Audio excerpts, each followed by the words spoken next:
Hello, everyone, and good morning. Welcome to our live feed update for September 5th. I'm your host, Aaron Armstrong, and I'm here today to update you on everything that happened yesterday. The Big Brother 26 live feeds. It was day 51 in the house. And once again, on a Wednesday night before the eviction, the vote is still up in the air, and we do not know for sure who will be evicted, but we have one final update before that vote tonight to give to you. And with me to talk through it all is Mike Bloom. How you doing, Mike? Taran, I am elated. Of course, the Survivor 47 cast dropped yesterday. Today, I'm starting to come out with preseason press that I did with these people. So it's safe to say when it comes to CBS reality, I've got coverage wrapped around my finger, and I'm excited Mm. to stick my hand into this Waffle Wednesday. Yes, you might even say that when it comes to tonight's vote, Who knows what's about to happen?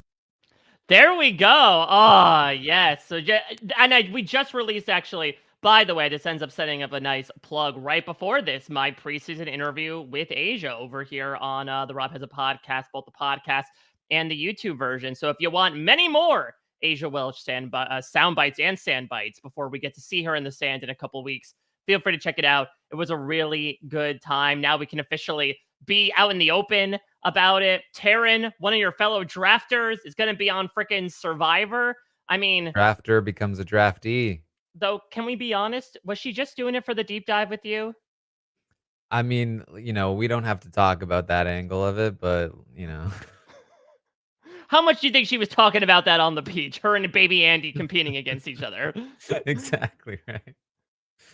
Listen, luckily for them, I guess nobody has to see it because that's not making the edit. Yep, exactly. But a lot made the edit this day around. And yeah, I mean, I guess I'm lucky that Corey's name is not like Tori Turtenturger because Wednesdays are the new Thursdays right now, basically, right? That it seems like because of the advent of the AI arena preventing a lot of this sort of last minute hushed, a lot of the activity has really seemed to happen on Wednesdays. Now, there is speculation that maybe the AI arena is going to be donezo as of tonight, but it has been like a really interesting macro effect, I feel like, of this particular season that we have crammed a lot of the planning for the vote into Wednesday rather than Thursday, while also simultaneously saying, well, there's so much up in the air. I don't know what we're going to do. Yeah, and I think that has been very bad for the HOH that wants to control the vote because you can't lock things in because it's 3 nominees, it's then a veto. What happens with the veto? What happens with the replacement? Once you finally get the replacement on the block, you're still kind of like, well, there's a bunch of different combinations of people that I can vote on. And so it isn't until like the reality is coming that like we need to make a decision on each individual one, but we don't want to make the decision too early because we don't want people to know that we were going to vote them out if they hadn't won. Even though they find out anyway. And so what we get are, 3 a.m. conversations about the vote that's going to happen in, what, like 17 hours. Like, it's pretty wild.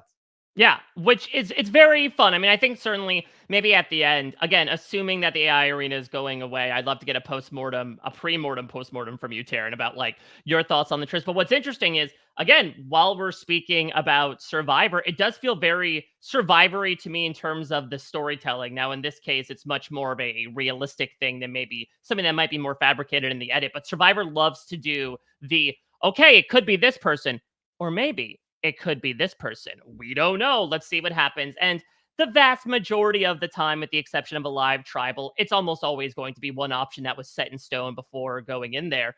This truly authentically feels like we're getting that played out in real time. Okay, it could be this, but depending on this competition win, it could be this as well. And I feel like we're also kind of falling into the same interesting beats that for like the third, fourth, fifth week in a row, we've gotten okay, there is one designated person that in 2 out of 3 scenarios is going to be the one to go. But then there is what some would consider a worst case scenario, though for Team TV might be a best case scenario of, okay, if that odds on target wins the AI arena, then the vote gets a lot more interesting. We benefited from that with McKenzie 2 times over. We'll see if third time's the charm, even if she's not involved in the AI arena tonight.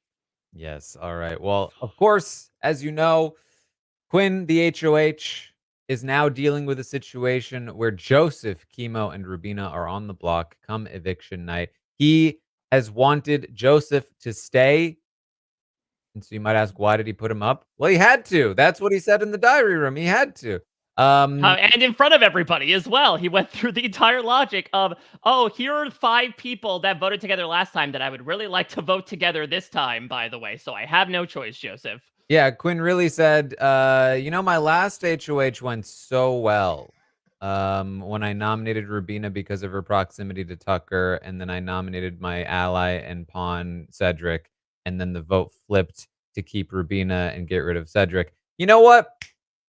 Let's try that again. Let's nominate Rubina because of her proximity to Tucker, and I'll nominate my ally, Joseph, as a pawn against Rubina and hope that people don't flip and keep Rubina again. Yeah, maybe it's just the fact that maybe the error last time was that it wasn't coming from me, right? It was coming from deep fake Angela. We have enough deep fakes going on later tonight, as we'll talk about. It needs to come from the real deal. I need to deliver it with my own words in these speeches. But yeah, I mean, suffice it to say, Quinn is actually going to say to Leah at one point yesterday, like, I don't feel very happy with the nominations I made, which is probably one of the bottom 5 things you want to say as a head of household. Yeah.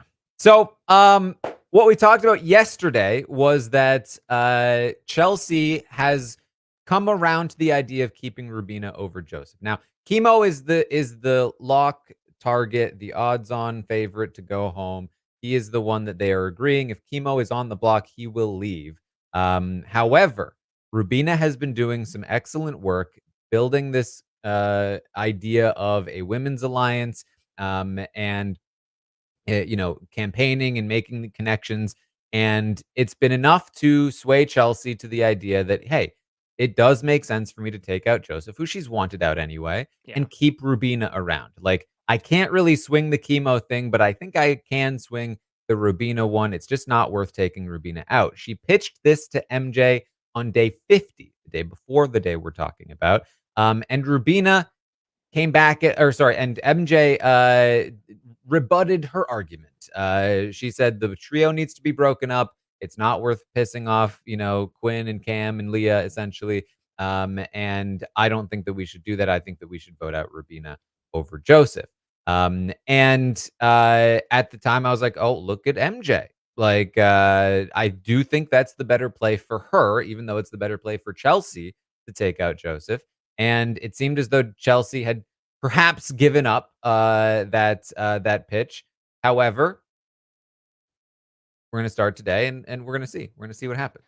Yeah, I mean, it comes down to a couple things. Maybe, according to McKenzie, some choice words that Joseph has had for her and the fact that she has had enough. Listen, we're more than halfway through the season, but as has been talked about yesterday, for a lot of people, it's starting over from square one. And that's throwing back to the Tucker and Lisa days, or even the Brooklyn and Angela days sometimes. Of pettiness might win out as a strategy. We are emotional beings at the end of the day. And also to that point with Chelsea, I think something that certainly complicates why she wants to take out Joseph over Rubina and why she might lean more into the idea of proceeding with the women is everything complicated, if you will. Everything that's happening with Cam, or even over the course of yesterday, we got 2 completely different versions of Chelsea talking about Cam and receiving perceptions of her to him. Mm-hmm. So MJ kind of operates in the morning, going around talking to a bunch of people about the vote. He hears out some campaigns, and seemingly is prepping people for a Kimo or Rubina eviction, talking about how Joseph isn't much of a threat, and how it makes a lot of sense to keep him around to some people. T-Core does talk to her and campaigns against Joseph. She tells her, MJ, that Joseph said he would come after Chelsea, or at least put Chelsea on the block, which, hey, that's concerning. But it still feels as though MJ is like locked in right now, that she is going to make sure that one of the trio is broken up, which will help damage the relationship Chelsea has with the remaining 2, while still forcing them to be reliant on Chelsea and her, keeping Quinn, Joseph, and Leah as a target, maintaining her position in her own trio of Chelsea and Cam. It's a good play. from MJ. And she, at one point, even looks to the cameras and she says, I've got this whole house wrapped around my finger. And you know what? I was like, look at you. Is she wrong? I mean, I am obsessed with I wouldn't even say unearned confidence. It's more like latently earned confidence because it's wild that look back to week 1, look back to day 3, the first night in the feeds when it's her and Matt holding office hours in the pantry. And she had a very similar mindset then of like, oh, we've got this game on lock. It is game, set, match right now. We don't even need the 90 days. Send me the check. Gets humbled immediately in the first couple weeks. And you think like, okay, she spent a lot of weeks on the bottom here. Now she is able to make some leeway here. She's off the block for the first time in a while. She's making these inroads with Chelsea. Has she learned her lesson? And in that moment, it makes it seem like, nope. It seems like she is just back to where she started. But yeah, I mean, as the day goes along, and especially the yarn she's able to turn when she is talking with people like Angela and people like, talking with Kimo personally, I was in admiration of the fact that this is a rare mode we get to see of MJ off the block in general. And listen, the bar was kind of in hell from my perspective, but she's been able to leap over it. I wouldn't say like wrapped around the finger, maybe wrapped around the like forearm at this point. Give it a few weeks and we can work our way down to that digit. Yeah. In this moment, I was really feeling like this is the best I've ever felt about MJ, and I can really see the path to her winning this game. Like I really can. Like this is a really good spot. She has out influenced Chelsea, and she is putting herself in a really good position. And then she talked to Chelsea. Chelsea tries again with MJ. She says, I've been talking some more. She's been talking to T-Core and Rubina this morning. And she says, I really do think that Rubina should stay against Joseph. Rubina's not putting us up. Joseph would. And I've seen Joseph like talking with Leah and Quinn a lot. They're really wanting him to stay. I mean, isn't that a little dangerous? Isn't that a little bit of a trio? MJ's like, they have been together a lot. I have seen them together a lot. And you know what? Joseph is not exactly a jury vote for me. And this is a T-Core thing because T-Core was telling MJ, I respect your game. I'm going to vote for you in the end. You know who won't? Joseph, the guy that said, I'm not worried about you in a final 2 scenario. And so she's thinking, well, if Joseph isn't a vote for me and I can take him out pre-jury, and Joseph is locked in a trio with Quinn and Leah, then you know what? You're making some sense. Maybe we should keep Rubina. And okay, I'm kind of with you here. Yeah, I'm definitely feeling picking up what you're putting down, Chelsea. So yeah, goes to show that MJ has made a good amount of progress. I think again, she started at the bottom of this pitch. She's crawling her way up the ladder. She ain't at the top. Again, this is if she's got the house wrapped around her finger, this is the band-aid that after you get in the pool, like slips off and falls to the bottom. Any sense of moisture or disturbance to the stability of the band-aid, it's already slipping to the bottom of the pool. Yeah, the house being wrapped around her finger lasted all of like 10 minutes before she became wrapped around Chelsea's finger here. Not that this is like the worst move in the world for MJ. It's just that from my perspective at least, her previous move was the better one. Like this is good for Chelsea. It's like at best fine for MJ, at worst not great. And the other move was like potentially great because there were a lot more options there. Ultimately, like the women's alliance doesn't really benefit MJ more than just a backup plan Yeah. because she's at the bottom of that. Like that's T-Core, that's Chelsea, that's Rubina, then it's MJ. Now, it does leave her plenty of space to win comps potentially if they're very like athletic focused. But Yeah, because we know from her studying this last night, she ain't doing terribly well in Q&A comps. Right. So that's why it's like it's not a bad backup option, but ideally you have a little bit more of a like structure that benefits you, and instead she's kind of handing it over to Chelsea, who handily just grabbed it right out of MJ's hands. Yeah, so this is an interesting day for Chelsea because really what is going to climax in is this sort of proxy war that's going on with the Tucker Must Die alliance, right? The 5 people that voted Tucker out last time that Quinn wanted to assemble plus T-Core. And we're going to see that again, it's really Chelsea versus everyone else who wants Joseph to stay and Rubina to go. And she's got one on her side in the form of McKenzie. And I do agree with you that I think women's alliances, it is taboo. It is a boogie word when it comes to these reality TV shows. And unfortunately, I think it's due to the success of something like the Black Widow Brigade. But what's interesting is like, again, I'm trying to remember. I don't think the Black Widow Brigade was something that was assembled because all of the women in the game turned to each other and said, yes, we are going to prevail as women. From what I recall, it was much more of a natural occurrence where it was Sari, Amanda, and Parvati working together. And it was Parvati, Natalie, and Alexis working together. And so when the merge hit, they all decided to kind of collate, their respective relationships and make it into one big thing. That's how the strongest alliances end up getting built. And we get to see this here where, yeah, I would say that Mackenzie's strongest relationships in the house are not necessarily with Chelsea, especially as of late with Cam. And so that's sort of the danger that comes when you sort of have this umbrella alliance around, a singular cause or commonality around you, which is like, that's something you can maybe hang your hat on, but not your entire game. Yeah, I mean, it can be something like for I think Chelsea and T-Core, it's a great idea. It works wonderfully for them. For MJ and Leah, not as much, right? And that's I think part of the issue that sometimes comes with alliances that come together in this way. But listen, there have been problems with every alliance that has come together in this house so far. At the end of the day, you need a structure that keeps the alliance together. It can Hmm. be anything it wants. It can consist of any kind of person. But the key to an alliance is that you structure it properly.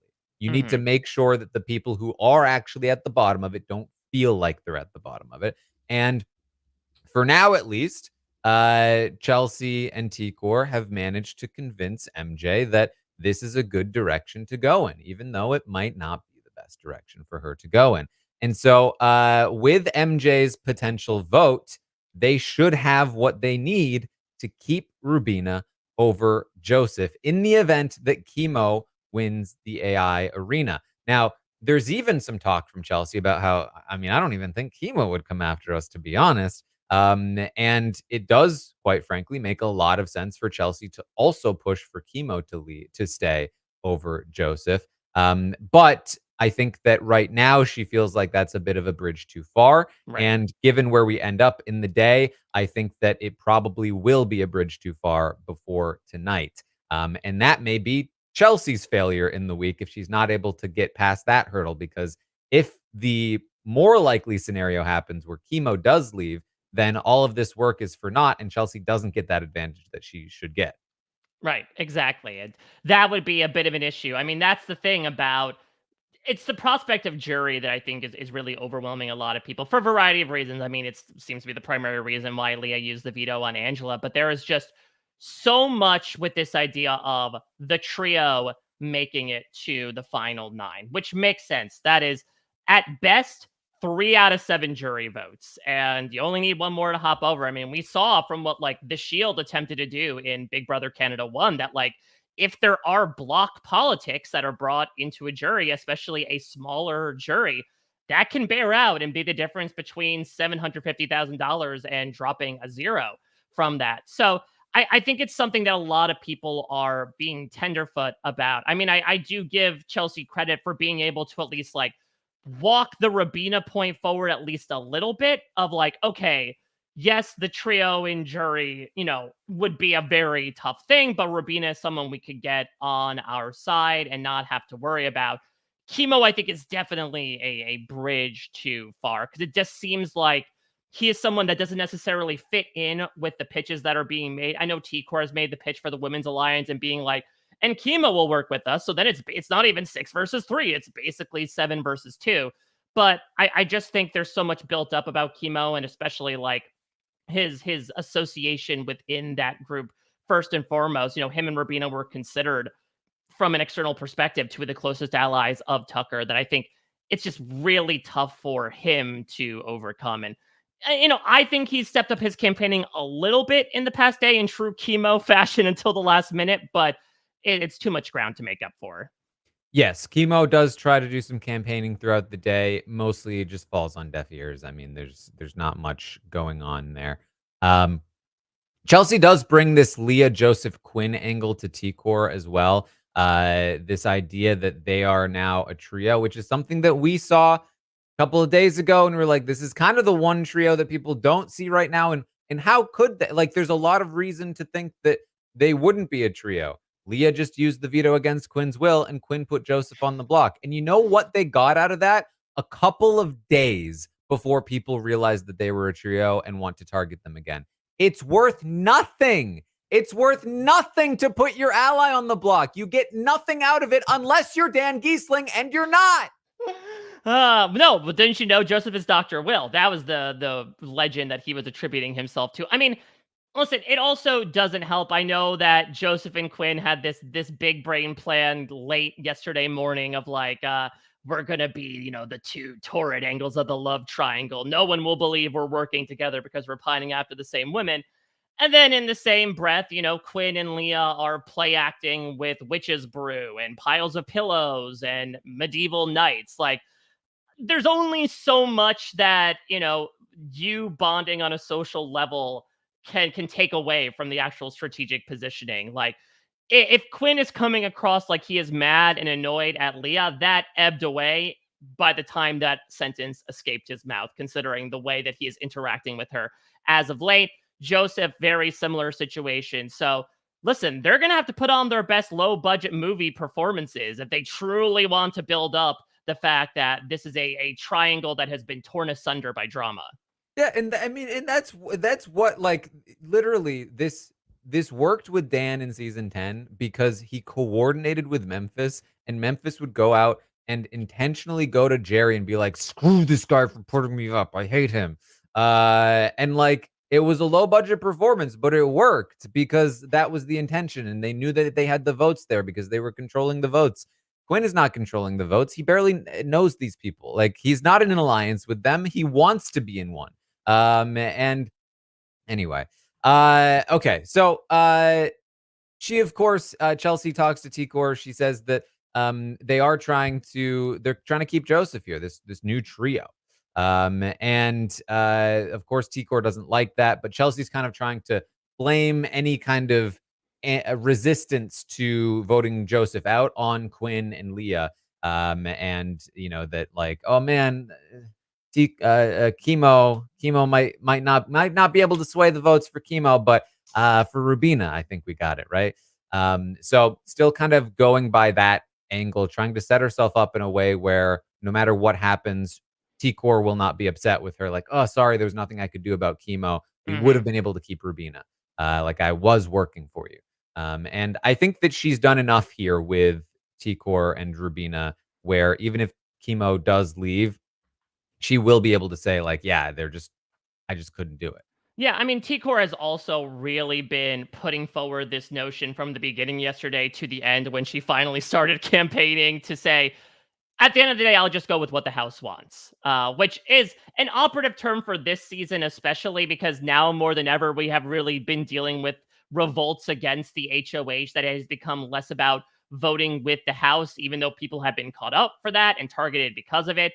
And more so, hey, we're the ones that can vote. We're the ones who have the voices. Let's raise them and make something happen. But T-Core is also trying to play it off like, hey, listen, if one of my tightest ally goes, no sweat off my back. We'll just roll with it. I just want to vote with the house, which I think is also, again, T-Core has a different way of campaigning than I think a lot of these other people do in this particular game. She has this softer approach, which has really endeared her social qualities to the rest of the house. It does defang it at certain points, especially right now where she's not backed into her corner, but like her right and left hand are, and she's still pitching things like, yeah, but if the house votes another way, it's totally okay. I'll be okay with that. Mm-hmm.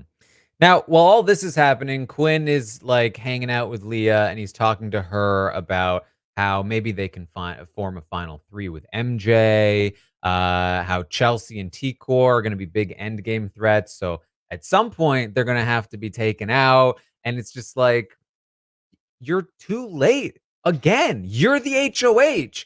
And the person that you wanted to bring in this week has been fully snowed by Chelsea, is going to vote against your interests this week. That is the person you kept off the block, was an easy nominee that you could have made. MJ, you could have nominated her. You could have done anything you want, but instead you wanted to keep her safe, pull her in. Great. Do that and don't leave her available for Chelsea to snow. That's easy. But instead, now she's off with Chelsea. And he's worried about Chelsea and T-Core's threats. Man, wish you could have done something about that as an HOH. You know how many people never have the opportunity because they can't win power at all to make the moves, to take people out that are threats, to not put their allies on the block, to protect their allies? People who would love to have had the opportunity twice to do that. Lots of people, Quinn. Oh yeah, Quinn and HOH are just like oil and water at this point. It's a combination that it's like, you know what? It's like Kimo's have not meal yesterday before they got to eat of the pickle and the mayonnaise with the ketchup or the hot sauce. It's just a certain set of tastes that just do not mix entirely. That Quinn tries to approach these HOHs with like trying to thread the thinnest of needles, I think, of like, okay, the good news is, unlike T-Core last week, he does have very specific targets in mind. That's great. That is like HOH 101, but it requires going through one of the more convoluted processes to do so. Again, he has this logic laid out in his head of, okay, I can nominate any of the people who voted Tucker out, plus I want to form an alliance with them. I can't nominate T-Core because I want to bring her into an alliance. And I'm not noticing the fact that she is PO'd at me, to say the least. I don't want to nominate Joseph because I'm super close to him. So it has to be these three people and only these three people in a season where the veto has been used every single week. And really anything could happen with this chaotic group of players. I think he is, trying to do calculus in algebra 1. He's saying, like, I know the math. I think I have a good glimpse of this, but I think he's trying to create these equations that require a bit more experience and a bit more of wrapping your head around. And I think, especially in such a fluid house as this season, I can understand Quinn wanting to use the opportunity to solidify something, but it does feel like he left things fluid in a liquefied state for so long in this particular HOH week that he's trying to pop it in the freezer and it hasn't solidified yet. Mm-hmm. Well, Leah also is going to do a little bit of work. She talks to Angela, kind of indicates, lets Angela know she does want Joseph to stay, even though she's not like 100% locked in. Angela did promise Leah that she would vote with her. So we'll see if it lasts the week. Well, that's the thing. There was an ominous, out of context quote caught from Angela last night on the feeds while she was just lying to herself on the couch before she then moved to lying by herself and making ominous comments in the fish tank room where she's like, she shouldn't have thrown him under the bus like that. I'm not going to be sleeping next to him for the rest of the season. I'm confused as to whom she's referring. Is it possible she's referring to Leah and Quinn there? Listen.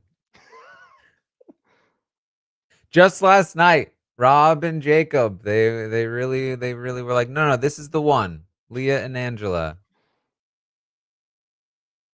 They're gonna be together forever. I mean, Angela's a serial dater when it comes to one-on-one relationships, to finding number ones. She swipes right on somebody and it looks really appealing. It looks better in your profile pic. And then inevitably, her doubt creeps in. She is her own worst enemy, as she has been proven over 7 weeks over the course of this house. And I mean, this seems like record time. Tucker, it took a fortnight before she finally started turning on him. If this is 2-3 days after after Leah uses the veto on her out of nowhere and she already decides like, yeah, but she shouldn't have done it that way. I mean, she is just working at a record clip. I think if we're going to go from 2 days to 2 hours next time somebody does something to benefit her game. I think, like, more importantly, it's the vote, right? Like, will Angela actually vote to keep Joseph? because if she does, if Leah can say definitively, like, no, no, Angela wants to keep Joseph.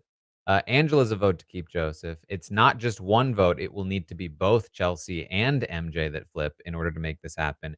It could be enough to sway this back in the other direction.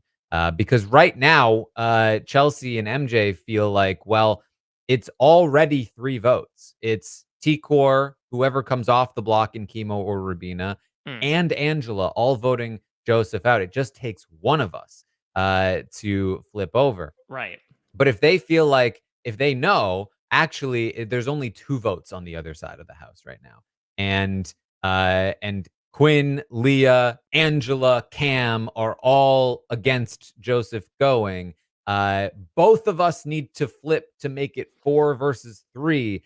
That's a much tougher sell. Yep, that's a And that's a so line in the sand if there ever was one, especially considering that Leah and McKenzie have been voting in lockstep this entire time. Cam and Chelsea have been voting in lockstep this entire time. That's taking a pretty hard stand against someone that they've been with up to this point. exactly. So I think that if Leah wants to push back against this vote, she will need Angela firmly on board. And that is a way I think to make it happen. And this will become more relevant later in the night. So I am seeing quickly in the chat that some people might feel like she was referring to Rubina, Angela, with her comment, considering that Rubina had walked by beforehand. Do you think there's any credence to that? there certainly could be. I don't think that there's like I said, like Angela talks about stuff all like, Angela just kind of says things, you know? And I don't think that we need to, like, judge where she is yet based Yeah. on, like, a comment like that. I think we will know based on what she decides to do, especially with this vote, and then, moving forward, if, she's able to win any power maybe? I don't know. Yeah, or she'll go to the people in power as well and let them know how she feels. I will also say on the Angela note, I loved her conversation with Joseph that happened yesterday afternoon. Just, I mean, this is what Big Brother should be at its best: is like the reversal of power, the fact that Joseph had to go and try to walk back his what we saw on last night's episode of like, to be honest, I'm surprised that you're still here comments as he is trying to earn her vote. And she tells him basically like, yeah, you're saying sorry a lot. You should stop doing that. It's just an incredible dynamic between these two people that ended up getting flipped and ended up becoming even more entertaining as a result. Mhm.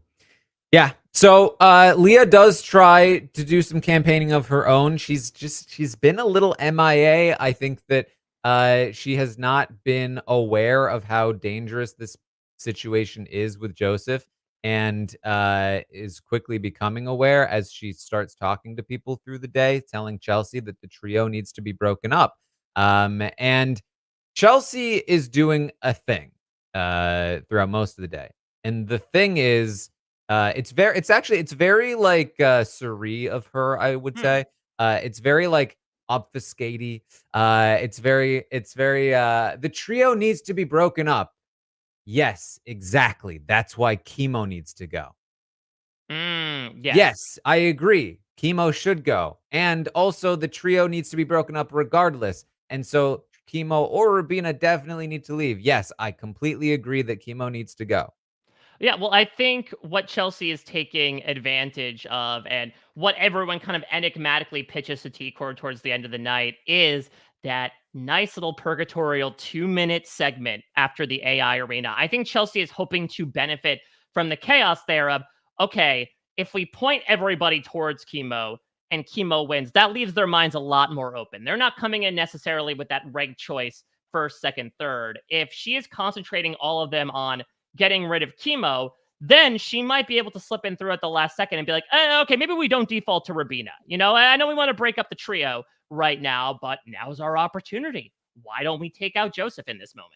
And that's exactly what she's doing. And she's taking advantage of the mistake that Quinn had made that I think I pointed out a couple of days ago, which was that as soon as Joseph went on the block, they talked about like, oh, he focused a lot on Kimo as the target. He said to Joseph, I think Kimo's the easier person to push.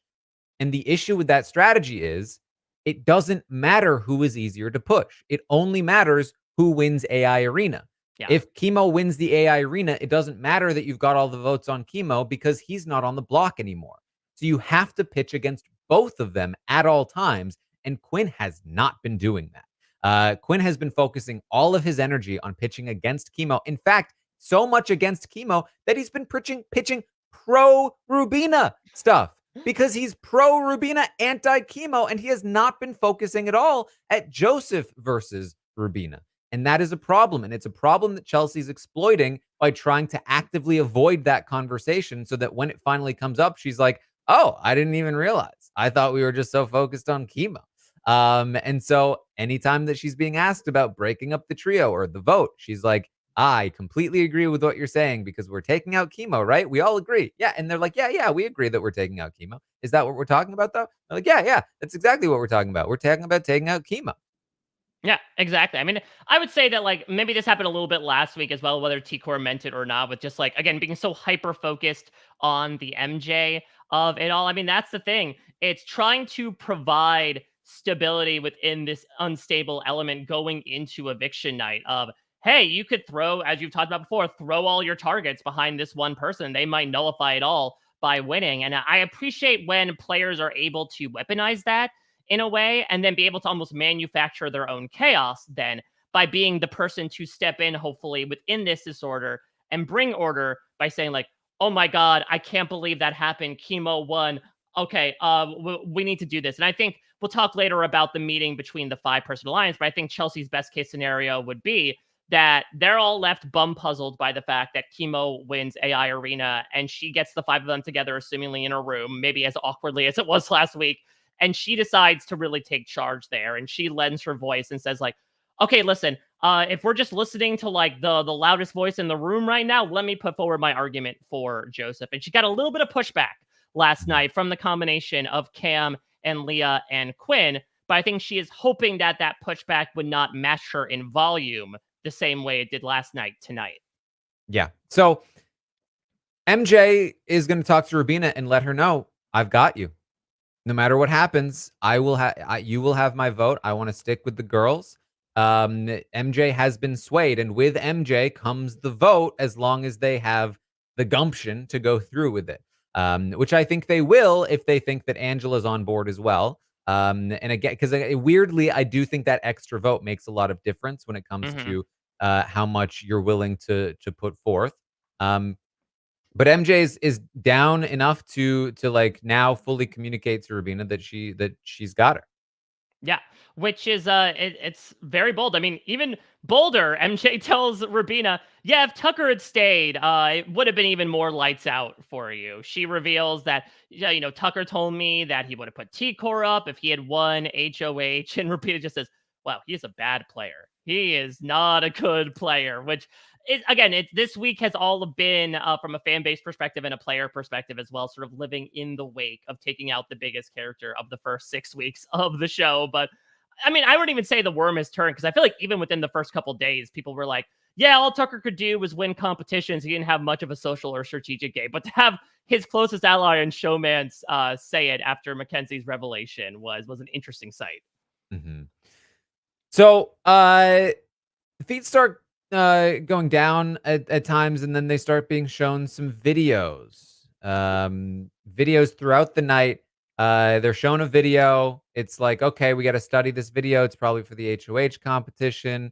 And then they're shown another video, and they're like, okay, we got to study this one too. And then they're shown another video, and they're like, okay, we got to study this one too. Man, 3 videos, that's a lot. And then they're shown another video, and they're like, oh my god, 4 videos. Okay, we're trying to remember all this. They're studying, they're pacing, studying. Then they're showing another video. There are 5 videos now. 5 videos they need to make sure that they've all studied because usually you go like one at a time. 5 videos, and then it's 40 videos. 40 videos. And getting to hear these people, because obviously we don't get to see them. We'll see them assumingly tonight or probably actually on Sunday night because that's when the HOH competition will be aired. But the mnemonics that these people use to memorize things is ridiculous. Like they mention pooch, and I'm confused as to whether or not it was one of the AI deepfakes mentioning a dog or whether they actually got the likeness of Joseph Pooch Pucciarelli to make an appearance. There's a mention of Fessy and the Amazon stuff. Lisa apparently makes an appearance, but I don't know on the spectrum of like ghosts popping up in Big Brother All Stars to the troll bird calls in Big Brother 21. This is of just production absolutely driving them up the wall. They're already there. And I mean, Taran, the paranoia was already riled up from a double eviction tonight when they just were given the tip from production to hydrate tomorrow. That has just sent them all in a tizzy as to what might be befalling them tonight. Yeah. So there's a lot of videos to be studying. Of course, there's a chance, maybe even a good chance, that that this is all worthless. That they're not even going to be They're not even going to be asked questions about these videos. That has happened. Production before. is their own AI instigator. Exactly. So who knows? But they're studying throughout the night. Chelsea is particularly perplexed by MJ, who seems to be getting all kinds of things wrong.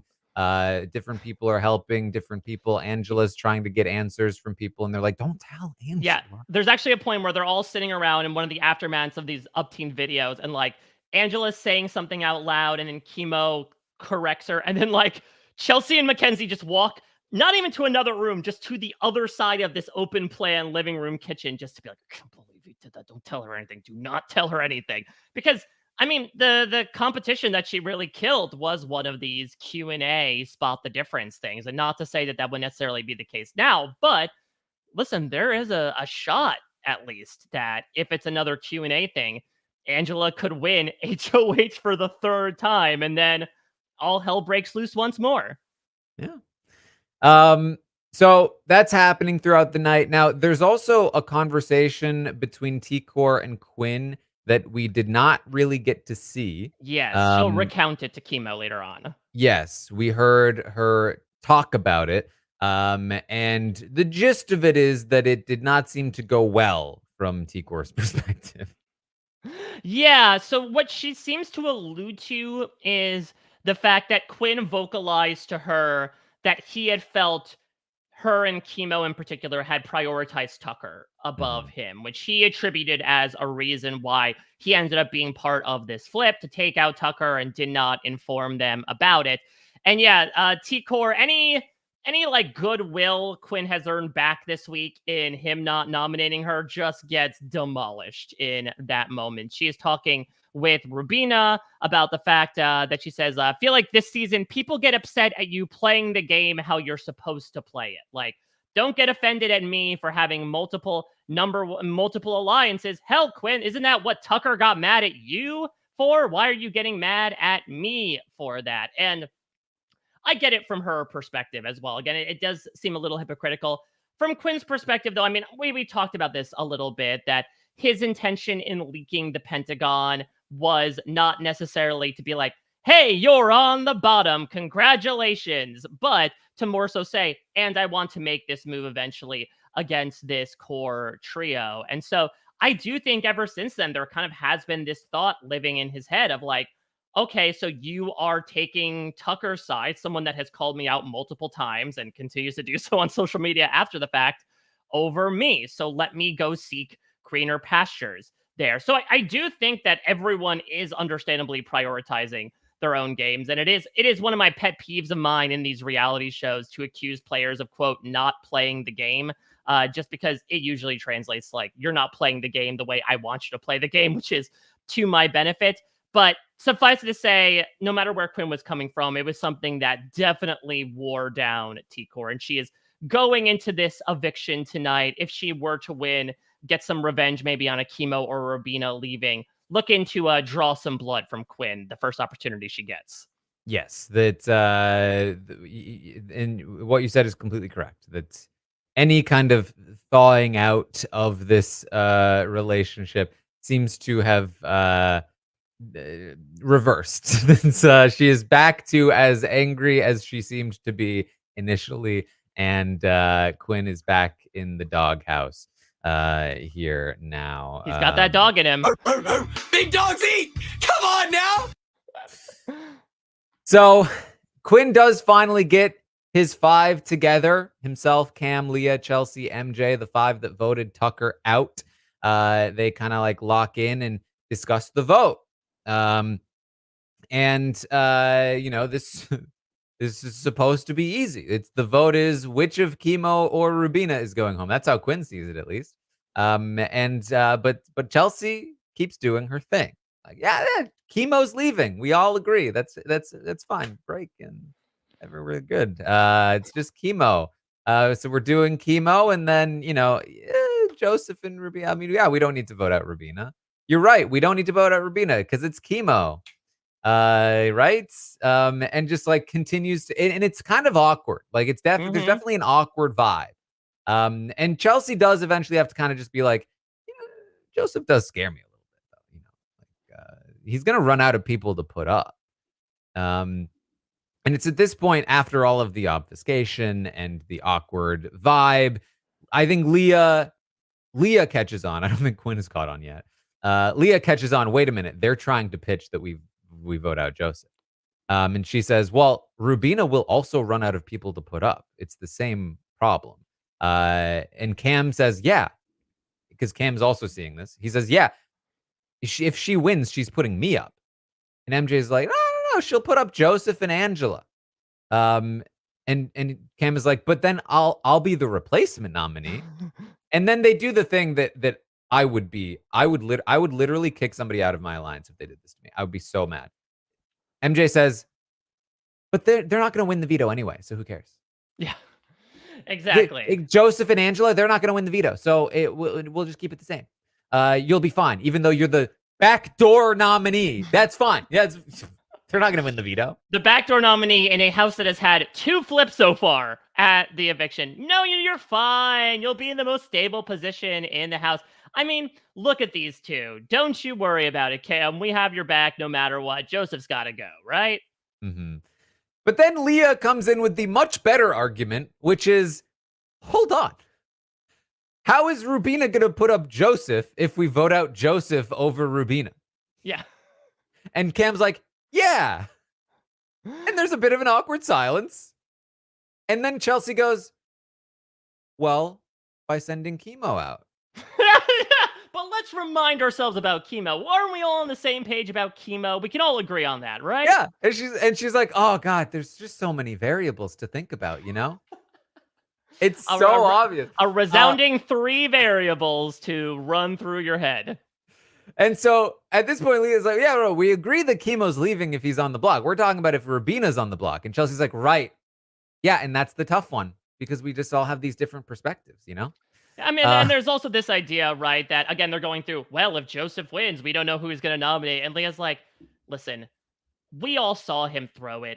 We know that he's attempting to throw, but even when he doesn't throw, he's not great at these competitions. There's a lot of talk yesterday about the fact that tonight, Kimo and Rubina have both been in the AI arena. Kimo has won one.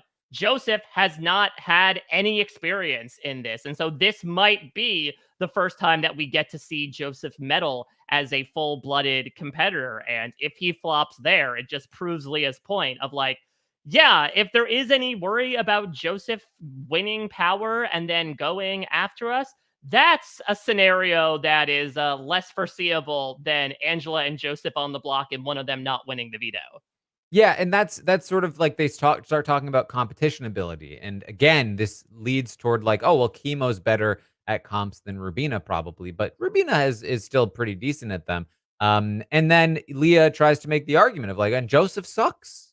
Joseph's way worse than Rubina. And Chelsea's like, but he's told people he's throwing comps. And it's just like, there it is, Joseph. Like, you've been throwing comps all season long, theoretically. Mm-hmm. And what did you get out of it? Yep. I mean, I have Nothing. a theory. I have a theory about Joseph, Taran, and I know that he's been doing this, to your point, even before last week, between him throwing competitions and him making these grandiose claims to people like Quinn about the quality of his game. But my theory suggests that Joseph obviously goes into the traumatic experience that was the Matrix for 24 hours last week, and he walks out to a brand new world. I think there's a very good chance that Joseph thinks right now he is in a simulation. And that is why, because we've all had lucid dreams, right? Like when you know you're dreaming, you're saying, I could do whatever I want. There are no consequences. This isn't real. I think there's a sizable chance that Joseph has been going through, especially this past week, being so open about his final 2 with Tucker, saying that he would beat him in the end, claiming how supreme his game is, comparing himself to Dr. Will, telling telling a nominee to their face, like, well, you better win AI Arena. I can't really do much for you. I think saying he gets a vibe that he has a chance with Leah. I think it's because he's waiting for Admiral William Riker to say simulation over, and the holodeck square boxes go up, and it turns out, okay, Joseph, now you can go back into the game and actually play the game for real. That's the only theory I have to suggest how audacious he has been with this game for the past 7 weeks. Yeah.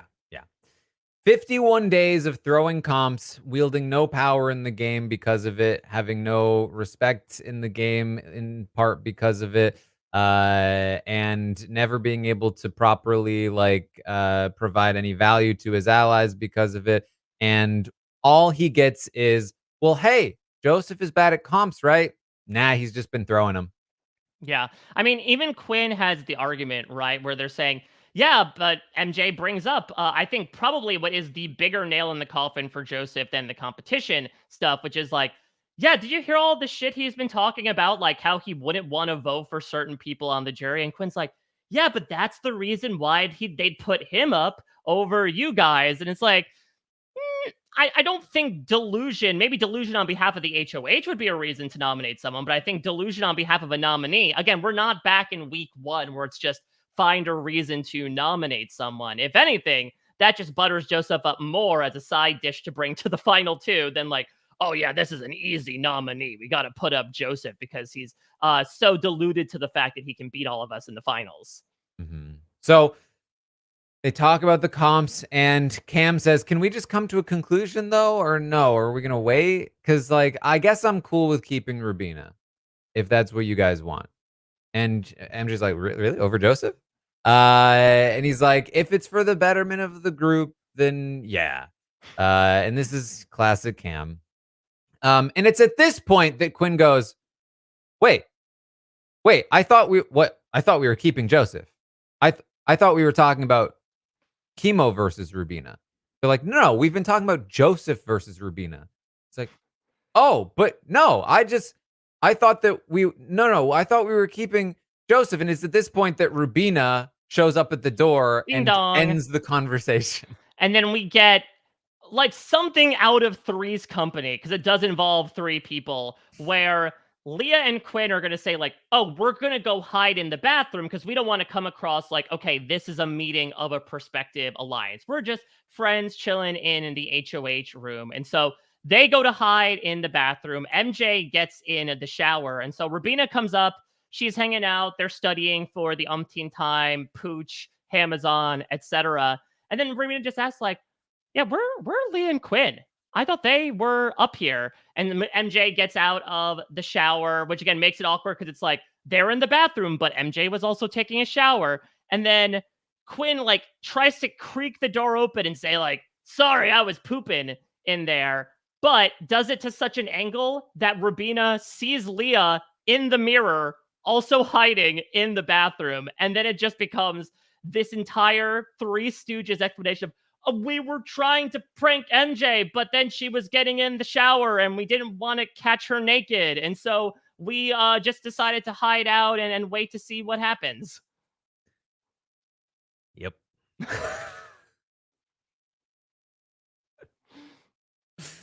Not much more to add on that one. I mean, it was just an embarrassing series of events on top of an embarrassing alliance meeting where his HOH is being taken over. I mean, to quote Angela, you can't write this shit. You really can't. You really can't. So that was it. That ended it. Like they had no more chance to talk as a group that night.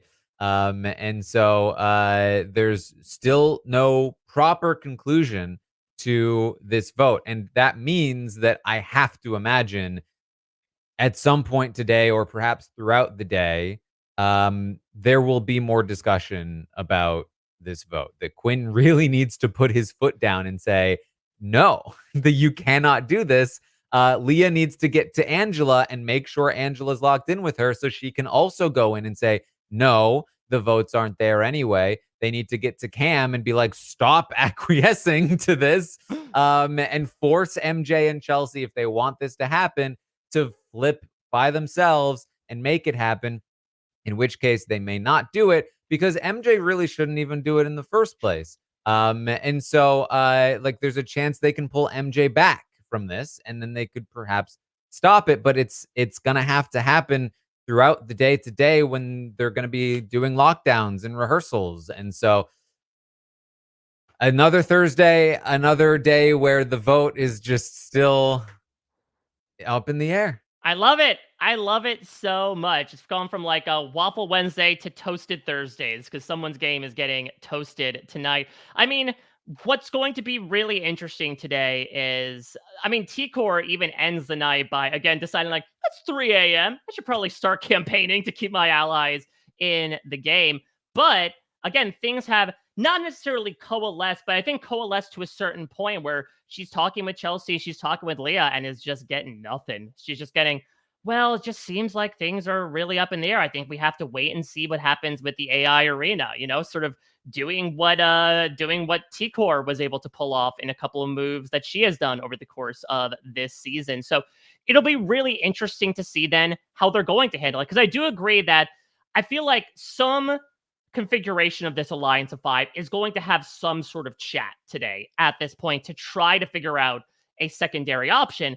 The question is, how do you do that without getting on the radar of someone like T-Core, who, again, they have really kept in the dark up to this point of, well, we really don't know who might go at this point. We'll let you know. Or hell, you can throw a sympathy vote to, they've already planned for, you know, the fact that this will be yet another non-unanimous vote, that T-Core will probably throw a sympathy vote to one of the members of the trio. So it's going to be a very tricky expedition for them to try to get all 5 people on the same page of who to go for in the doomsday scenario of Joseph and Rubina without tipping off the fact that there is a chance they might get rid of T-Core's own ally to T-Core. Mm-hmm. Yeah, and something worth noting, might not end up mattering, but T-Core does tell Leah in that late night conversation that from her perspective, what she has heard is that the house is going to keep Rubina over Joseph, but not Kimo, which is a weird thing for her to know from Leah's perspective, I would imagine. And you know, if she's able to connect enough dots there, I think that's like kind of telling for, oh, Chelsea's probably talking to her. Chelsea's probably making this move. And really should mean for Leah, I need to lock in with MJ and make sure MJ's with me. I need to lock in with Angela and make sure Angela's with me so that we have these votes, because it is so important for Leah to keep Joseph around, especially over Kimo or Rubina at this point. Yeah, I mean, that's the thing, is that if Leah loses Joseph right now, I think any goodwill that she has bought with her move, both inside and outside of the house, kind of gets erased. Not completely, I would say. I mean, I still think that Leah does have certainly more credibility to her name this week in not only winning power, but being able to exercise it unilaterally. But at the same time, I think doing this all to get rid of someone who is the closest to you, like you said, if we're talking about threading needles, I mean, if Leah gets through to the jury with Joseph and Quinn, as much as she was saying that she wants to keep Angela in as the only person that will vote for me in the end, that's pretty damn good for her chances. And so this is the trickiest point for her, is that she has to make sure Joseph survives tonight. And then if we talk about McKenzie climbing the ladder, Leah is firmly ascending to the top by comparison as we look ahead to the last 4 weeks or 5 weeks of the game. Exactly. Yeah. So that's roughly what we've got here today. Mike, anything else you wanted to bring up from Yeah, so I mentioned this at the beginning. I guess my questions to you would be, A, what do you think the chances are that Ainsley's announcement is the retirement of the AI arena? And B, if that is the case, like, how are you looking back on this twist? Do you think this is something that they should consistently use moving forward?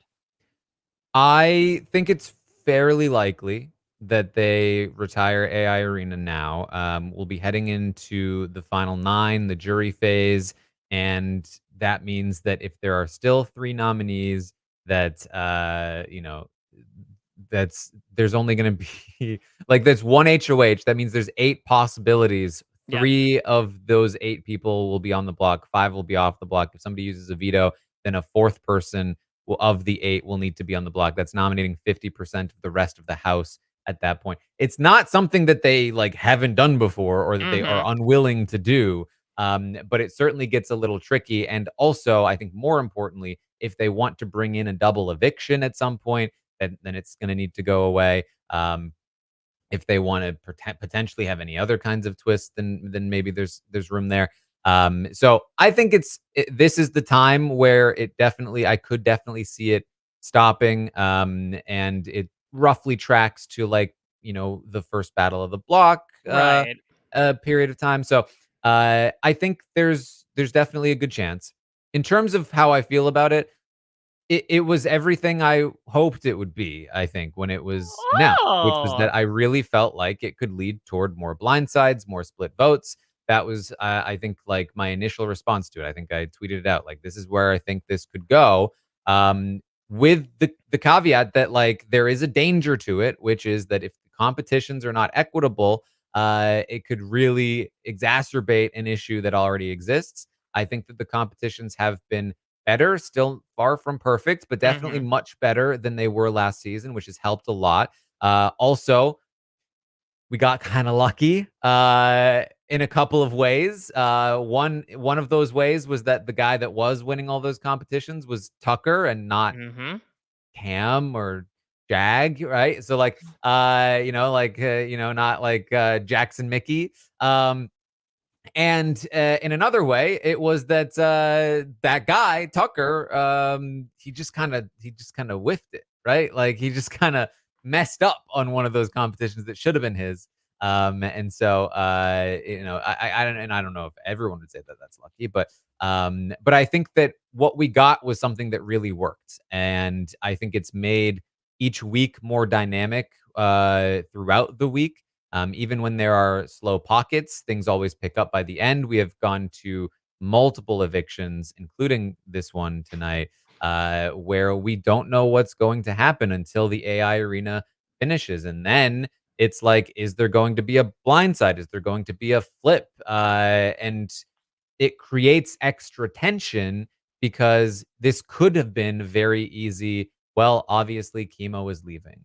But Yep. instead, but what happens if he wins AI Arena? We now need to look at Rubina versus Joseph.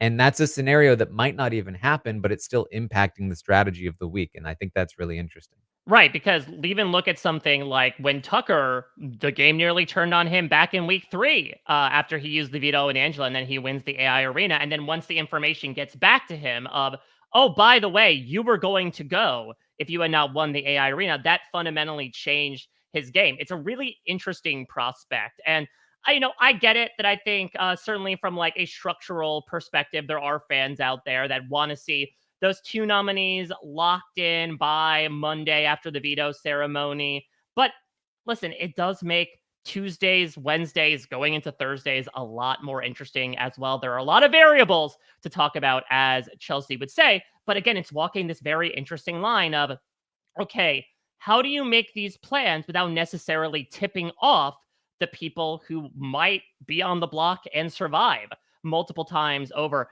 I think this was the perfect cast for it to work with as well. It actually reminds me of when they introduced like the modern hidden immunity idol as we know it in Survivor Fiji.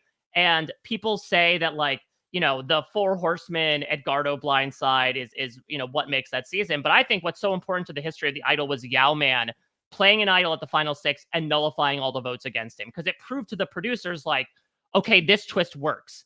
Yao Mhm. Man was dead to rights. He was going to get voted out. Instead, he plays an idol effectively and votes Stacy out in the process. We have seen this a few times over with McKenzie twice, with Tucker, as I mentioned before.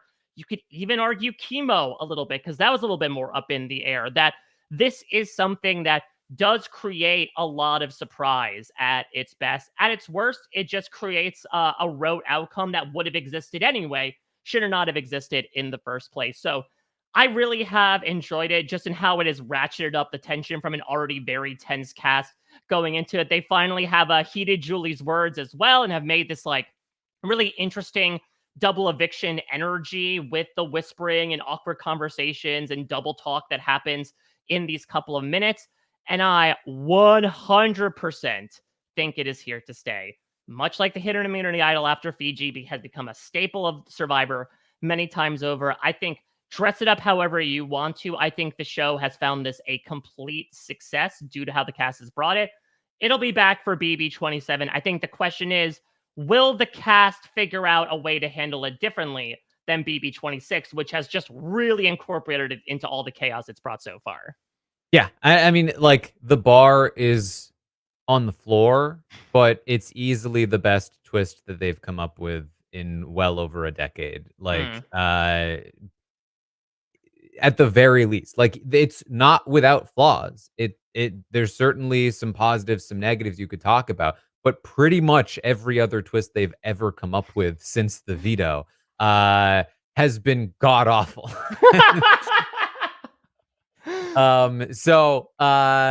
This one, it's actually not, it's not, because like most of the good twists that they've come up with over the last 20 years have been like, a good twist is, whew, it didn't screw things up. Right, exactly. If it maintains the status quo, that is a good twist from fans' perspective. Yeah. This one, actually, there are some positives to it. And even if you didn't like it, I think you could still agree that there have been some positive aspects to it, some very positive aspects to it. And that is pretty rare, I think, for a twist that they have introduced. So definitely, it's been a good one. But I'm sure there's plenty more to talk about on that topic, especially tonight, as we will be live after the episode to talk through what happens with this eviction. I will be live during the episode, watching it on Twitch, seeing what happens with the AI arena, and then oh man, it's not Kimo, I guess, but what are we gonna do then? Manifest it. Let's make it happen. It will be If we're sending interesting. off AI arena, let's do it with a bang. Let's have Kimo bookend it by winning the first and last AI arena this season. It's a true test, I think. Tonight is a battleground for Chelsea, for MJ, for Leah, for Quinn. All of these players who are actively trying to get their way, some of whom have been convinced that their way is not the way, and some of whom are too passive to make it happen. And there's just a lot of different ways that this week can go, a lot of advantage to be gained if they get their way, and I think plenty of opportunity to be able to get their way, depending on the outcome of that AI arena. So stay tuned for it all. I'll, of course, be back tomorrow at noon Eastern. We will have our final exit interview with the final pre-juror. So stay tuned for that. And then at noon, I will be live to talk through everything that happens today before the eviction and then happens after the eviction with the new HOH and their probable one-on-ones and plans for the nominations, because they've been doing that this season. So stay tuned for all of it. Mike, what do you got going on? So much. First off, thank you so much, Taran, for having me on. I can say, as someone that covers the show, your coverage is inimitable, especially in this type of season, which, as we experienced yesterday, so much can happen over the course of 24 hours. So as we're nearing past the halfway point and going into, the jury phase, hopefully Ainsley's announcement isn't like, yeah, 5-person jury this time around. I've been so thrilled to get the chance to talk with you today about all of this and to see more to come. I will also be talking with the final pre-juror. We shall see tomorrow for parade.com. The big to-do is Survivor. If you've been living under a rock, the Survivor 47 cast dropped yesterday, which includes a couple of notable names, of course, from our circle, Asia Welch, who you have seen on these updates, on these roundtables. Hell, she hosted one of the episode recaps last Sunday. She is a contestant. I got the chance to talk with all of these people in the preseason. Those interviews are going up daily, 2 at a time, both on the RHAP has a podcast and video version, as well as parade.com. So be sure to check all that out. My interview with Asia, as well as podcaster John Lovett, are already up. We're going to keep going with that until the premiere. Other than that, I'm doing a TV for Real with Sasha Joseph, where we talk to reality stars about their scripted TV tastes. So plenty of stuff going on. I know that there is The Circle is coming back, Tara, and I think I'm going to be joining you and Puya to hop into like some brief spots of coverage there before we go full Survivor for the long haul. But you can check out everything I am doing at a Mike Bloom type on social media. Thanks for having me again. All right. Well, thank you all so much for joining us here today. And I will see all of you next time.